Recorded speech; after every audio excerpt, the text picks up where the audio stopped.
have you got to give to me? What I don't really give myself. You are driven by the finer things. I see more than materials and wealth. Hello everyone, welcome to a brand new episode of Illuminate Disclaimer, and I hope you're doing very well today. Now, at the point of doing this video, goodness, we are in the midst of summer. Yeah, we're past midsummer point now, so yeah, I hope you're all enjoying just the tranquil progression through summer wherever you are. Guessing in the colder climates you're probably having a more enjoyable summer, but in the hotter climates you're probably, straining yourself more. So just make sure that you keep hydrated whenever you can, just to be on the healthy and safe side. Now, I just want to talk about, some of the things that I went through over the last few weeks, really. I've seen, sudden profound changes, not only to my psyche and well-being, but also to my environment, family, friends, and yeah, I would say that I'm going through a strange part of my life where I'm questioning a lot of things and shedding a lot as a result. Now, I talk about these things in depth in my previous videos, especially on my live feeds, but now I feel like it's really good because I just want to share some things which have helped me just develop who I am as an individual, but also maintain my calm and my composure, especially when I speak to loved ones. And one of the things I would suggest is just spending some time alone whenever you can. Now, I'm not saying spend a whole day by yourself or book a spa weekend away, because I know capacities cannot really allow for you to take a lot of time off sometimes for some of you, but even just taking away half an hour or an hour out of your day just to actually understand and address what you're feeling, I think is very good. And it's all nice being positive, and I am a very positive and optimistic person, but sometimes you could just be open and upfront with yourself. You could just say to yourself, I don't really feel good, I'm having a bad day, I feel like SHI, you know what I mean. And I think we have it as us, we have a duty of care to ourselves to just be honest and admit and just be truthful and transparent with ourselves, because lying to yourself, it doesn't necessarily end well, because if you convince yourself that you feel good some of the time, then you might find that on a physical aspect you might feel a bit sick, you might feel that you might snap at some people. So it's just good to understand how you're feeling, but just understand that doesn't define you. We're allowed to take pit stops sometimes, and you have to be kind to yourself throughout the whole process. Some things I would say is look out for those around you, and when it comes to conversations, choose love.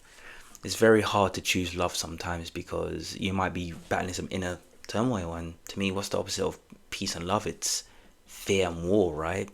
And if we're warring with ourselves, then this could manifest in the physical space that is around you, and people could pick up on energies quite subtly. And if you talk to someone from a place of anger, they might pick up this anger and they might see what you're saying as a threat. So even though we might be going through something, we need to also be careful that we don't take this out on other people. Easier said than done, but that's why I say those 3 words: choose love always.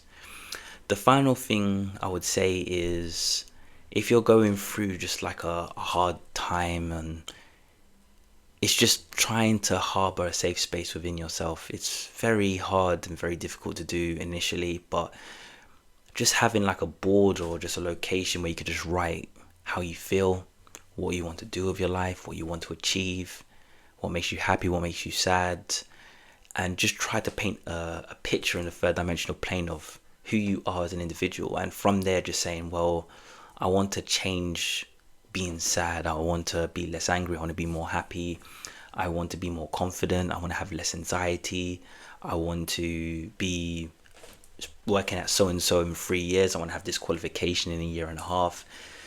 Visualization is a very important tool, and I cannot stress how much importance it has, especially when it comes to you developing who you are as a person, you seeing who you are, and just taking the next steps to find something that makes you rewarding. We feel like we've got it all in there, and we feel like we've got these, we're doing amazing. But what we need to also understand is it's hard sometimes, isn't it? It's hard.